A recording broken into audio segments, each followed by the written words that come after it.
More than anything, it's company. It's having another heartbeat that's on your side. Hi, I'm going to tell you about a problem that is happening in Spain right now. It's heartbreaking.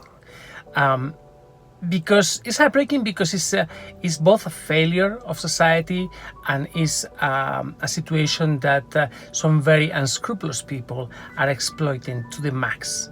You know, every society has its fair share of homeless people. People that for one reason or another, sometimes there are mental health issues, sometimes there are drugs issues, alcoholism, or simply, economic reasons, people that have fallen into very hard times. So these people end up living on the streets. Now, every society deals with the matter differently. But one thing that we animal lovers always pay attention to is that very often you see homeless people accompanied by a dog. Why did you call Bailey Bailey? The reason I called Bailey was because I actually bought him off the street, off a beggar, when he was 4 weeks old. And the £12 that I gave for him, the beggar actually, who was a street drinker, went and bought a bottle of Bailey's. So I thought that's quite upmarket for a street drinker. There's his name.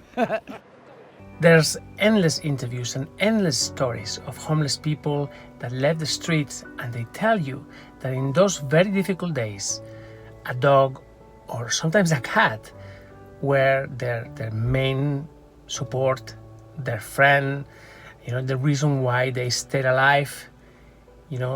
Those animals warmed them up in the winter, protected them. You know those stories. I've been a heroin and crack addict for about 15 years solidly, in and out of jail. I was laying on my prison bed this night on another sentence, and I just thought I've had enough. And as I stepped out of Pentonville, opposite the road, there was two street beggars, and they each had a puppy that was tiny, still blind. They were that young. So I give them £12 for him. I took him to the vet the next day, and the vet reckons he was 4 weeks old, and they'd doped him up with Valium so he wouldn't cry for his mum.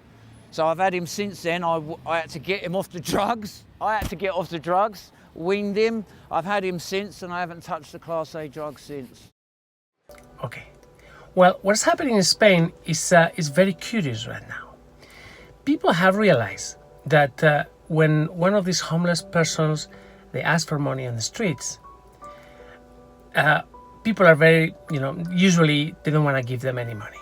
Everybody judges, and people think, oh, well, there must be a reason why you're on the streets.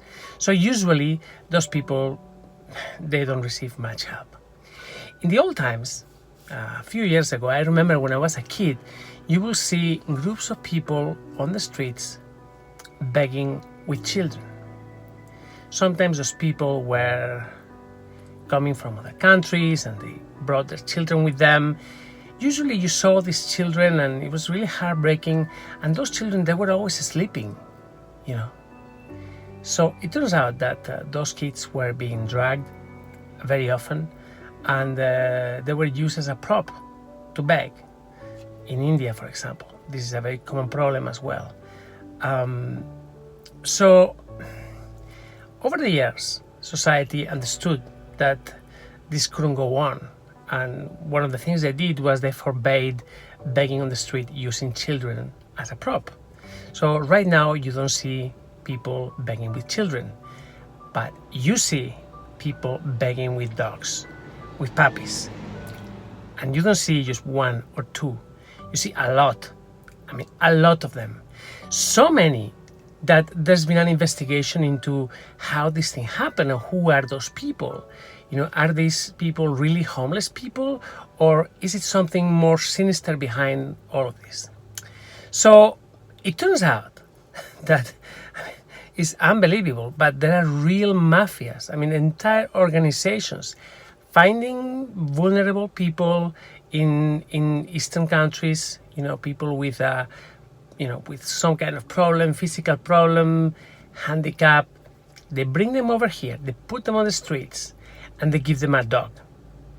Unbelievable. And they've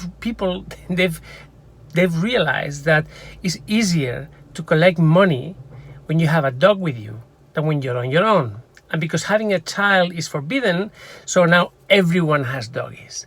So there's been an investigation, and they figured out that there are entire big groups of people moving from city to city and, getting dogs here, dogs there. And sometimes they're on the street with a couple of Doberman. And then the next day they are somewhere else with a couple of, Weimaraner. And they get these people from, they get these dogs from illegal breeding facilities. The whole thing is so awful. It's so awful in so many levels. I don't know where to start. It's bad because there are people living on the streets. It's bad because there are mafias exploiting this situation. It's bad because, for human beings, we've become so cynical that instead of giving money to somebody, that needs it and begs for money, no, we give money to somebody that has a dog because we feel more sorry. The whole thing is just awful. So there's been an investigation and there's been some arrest, but in this instance, like in so many others, the law doesn't seem to be very effective. They pick up these people, they put them in jail for a night, and the next day they're out, and they give them fines, but they don't have any money, so they can't pay. And in the meantime, the whole thing becomes bigger and bigger problem. So literally, police are just arresting those people. They're getting them out of the streets for a day. They're collecting the dogs. They're putting the dogs in shelters.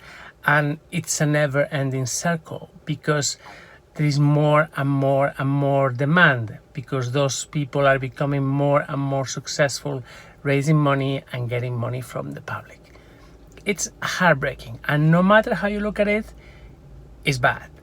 So I just wanted to ask you, have you seen this situation in your country? Have you ever encountered a situation like this?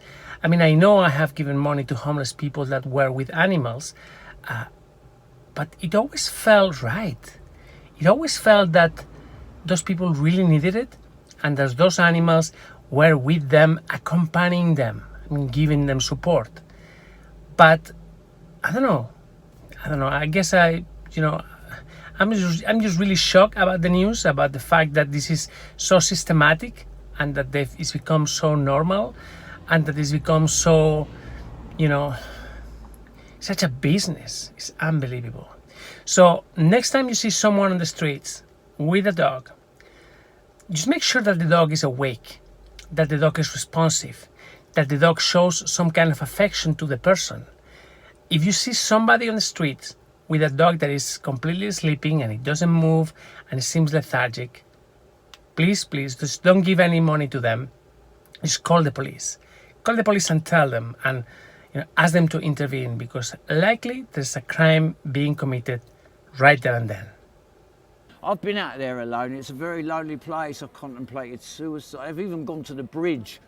I was going to throw myself in, but it just looked too cold, And then I had Bailey with me, and I was thinking, do I go in with him? And then it was, who am I to choose?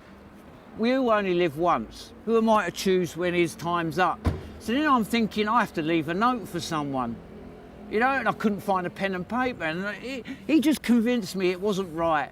That was the lowest I've been. Yeah. And I ended up I sat there for a couple of hours, just staring at him, and he just convinced me. Because there is communication there. It may not be words, but it's there. And like Bailey said to me, what are you doing, you fool? Come on, let's get out of here. Let's go get somewhere warm. And he turned me around again, to say he's a lifesaver. Truly is. So just a rant on a situation that I find terribly unfair and that I really hope that the authorities figure out a way to do something about it. How it is in your country? Do you have many homeless people? Do those people have dogs with them? Do you ever help them? I don't know. Please leave a note below. I would like to hear from you. So guys, thank you very much for being here. Thanks for your support. Thanks for watching. Thanks for those of you who are writing to me and tell me that you've been watching this channel for many years now. Today I received a letter from someone that said that he's been with me from the very beginning. That was like 7 years ago. I was so happy to read this. So once again, thank you, and please don't forget that everything you see here, everything can only happen thanks to the support of our friends. The rescues, the surgeries, the trips to deliver the animals home, the follow-up surgeries and everything. So please, if you can, consider becoming one of our sponsors. About a year ago, I set up a Patreon page. There's a link here. You can go there, you can select the level of support that you can give us on a monthly basis and join us. It's getting near to the end of the month. We have to pay our bills. We have so many animals, under our responsibilities. We need your help. So please, if you can, join us on Patreon. Thank you.